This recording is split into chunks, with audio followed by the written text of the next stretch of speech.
Assalamualaikum warahmatullahi wabarakatuh. Hai, selamat pagi. Apa kabar semuanya? Sebelum berlanjut ke materi, izinkan saya untuk memperkenalkan identitas saya terlebih dahulu. Perkenalkan, nama saya Atinopi Nurjana dengan NIM 202106211128 kelas 5B PGSD untuk memenuhi syarat tugas dasar teknologi informasi dan komunikasi yang diampu oleh dosen Ibu Ai Hayati Rahayu MPD. Kita next ke video pembelajarannya. Adapun kompetensi dasar yang kita akan bahas yaitu 3.8 menganalisis siklus air dan dampaknya pada peristiwa di bumi serta kelangsungan makhluk hidup.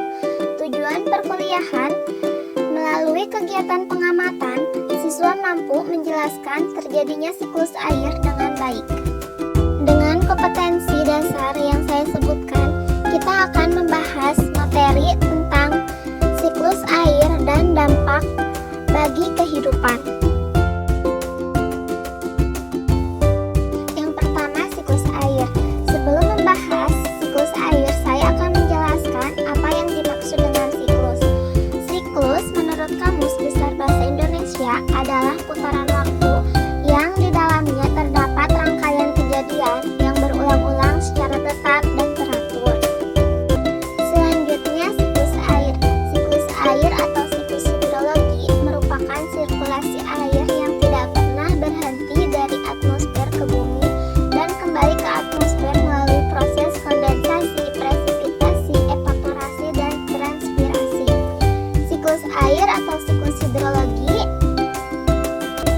merupakan bidang ilmu yang berkaitan dengan siklus air, berkaitan dengan asal, distribusi, dan sifat air. Hidrologi dibagi menjadi 3, yaitu siklus pendek, siklus sedang, dan siklus panjang. Jenis-jenis siklus air. Yang pertama, siklus pendek. Siklus ini, air di laut mengalami evaporasi atau penguapan. Evaporasi adalah proses menguapnya air dari laut, danau, sungai, atau permukaan air lain yang ada di bumi. Kemudian, uap air tadi mengalami sebuah kondensasi dan berubah menjadi awan. Kondensasi adalah berubahnya wujud uap air menjadi titik-titik air, sehingga akhirnya terbentuklah menjadi awan. Setelah menjadi awan, akhirnya terjadinya presipitasi. Presipitasi dikenal sebagai hujan. Di sini ada contoh yang menunjukkan terjadinya siklus pendek. Yang kedua, ada siklus air sedang. Siklus air sedang, hujan tidak terjadi di laut, tetapi terjadi di darat. Air mengalami evaporasi, terkondensasi menjadi awan, dan akhirnya turun hujan. Bedanya dengan siklus air pendek, hujannya turun di darat. Jadi ketika sudah mengalami kondensasi, awan bisa juga mengalami adveksi. Adveksi adalah bergeraknya awan menuju tempat lain karena bantuan angin. Karena adanya adveksi ini, awan bisa menurunkan hujan darat sehingga timbul menjadi runoff atau infiltrasi. Runoff adalah bergeraknya air di darat dari tempat yang tinggi ke tempat yang rendah. Infiltrasi adalah meresapnya air ke dalam pori-pori tanah. Apabila airnya meresap ke dalam tanah, yang nantinya akan tetap mengalir ke laut, tapi prosesnya lebih lama dibandingkan dengan proses siklus air pendek. Nah, di sini ada contoh gambar yang menunjukkan terjadinya siklus air sedang. Dan yang terakhir ada siklus air panjang. Siklus ini awalnya sama, air mengalami evaporasi dan kondensasi, tetapi hujannya yaitu jenis hujan es.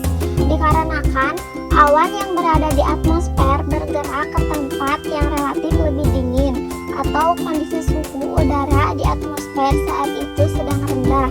Setelah musim semi, salju atau es akan mencair dan mengalir di permukaan bumi sampai ke permukaan laut.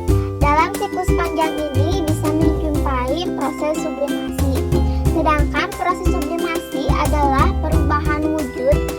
padat menjadi gas. Dalam hal ini adalah es menguap menjadi uap air.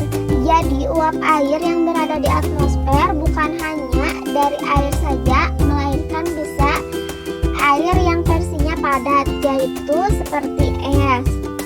Nah, di sini ada contoh gambar yang menunjukkan terjadinya siklus air panjang.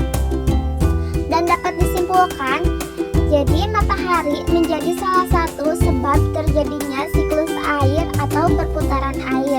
Siklus air membawa air dalam bentuk uap air melalui atmosfer sebanyak 495.000 kubik kilometer.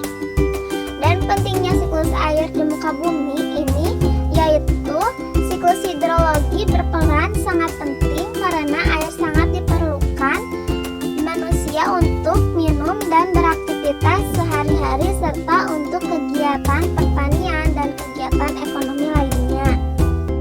Tahapan siklus air yang pertama ada evaporasi. Evaporasi adalah proses penguapan air dari berbagai sumber air yang berada di bumi, misalnya dari danau, sungai, atau laut. Selain dari sumber air, proses evaporasi juga bisa terjadi pada tumbuhan yang disebut dengan transpirasi. Proses evaporasi ini dapat terjadi karena adanya sinar matahari yang menyebabkan penguapan air. Yang kedua, kondensasi. Kondensasi adalah uap air yang berasal dari proses evaporasi dan transpirasi akan berubah menjadi awan dan akan berada di tempat yang tinggi karena terbawa angin. Pada tahap ini terjadi proses kondensasi atau pengembunan yang terjadi saat awan berada di tempat yang semakin tinggi, maka suhu menjadi semakin rendah. Nantinya awan akan mengalami pengembunan yang membentuk titik-titik air, terlebih karena awan sudah mengandung banyak uap air.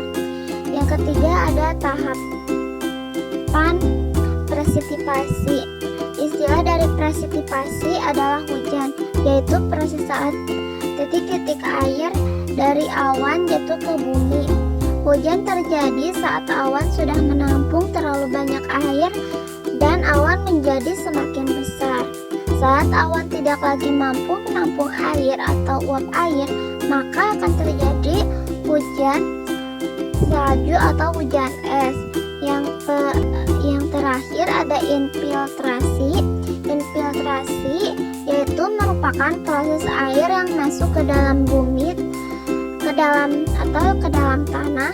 Meski terkesan sederhana, proses ini dapat membantu pencegahan banjir hingga erosi tanah dengan cara menyerap air yang ada di atas permukaan tanah. Dampak bagi peristiwa di bumi. Dampaknya dibagi dua, yaitu yang pertama dampak negatif. Dampak negatif bagi kehidupan apabila siklus hidrologi terganggu adalah banyaknya hujan dan banjir. Pemanasan global menaikkan suhu dan meningkatkan penguapan. Di beberapa daerah, terutama di daerah pesisir dan daerah di sekitar perairan, hal tersebut menyebabkan tingginya curah dan intensitas hujan. Yang kedua, dampak positif. Siklus air memiliki manfaat bagi kehidupan manusia di bumi. Manfaat yang paling utama adalah siklus air yang terus berjalan menjaga ketersediaan air bersih. Air bersih dapat digunakan berbagai bentuk kegiatan manusia seperti minum, masak, mandi, hingga mencuci. Dan yang terakhir, aktivitas yang dapat merusak proses siklus air. Yang pertama, pemborosan air. Meski air bukan sumber daya alam terbatas, namun penggunaan air secara berlebihan dan sembrono dapat berakibat fatal di masa depan. Pemborosan air merupakan hal yang terlihat sepele, namun merusak kesinambungan alam. Maka kita perlu menghemat dan menggunakan air secukupnya. Yang kedua, kerusakan alam. Jika kamu perhatikan, banyak manusia dengan semena-mena mengeksploitasi alam.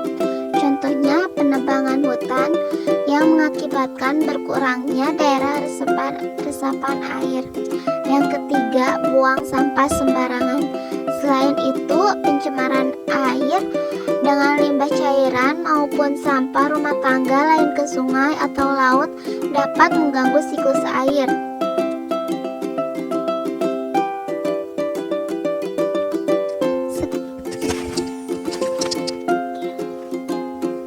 Sekian penjelasan materi siklus air. Mohon maaf apabila banyak kesalahan dan tutur kata yang belum tepat. Saya akhiri. Wabillahi taufiq wal hidayah. Wassalamualaikum warahmatullahi wabarakatuh.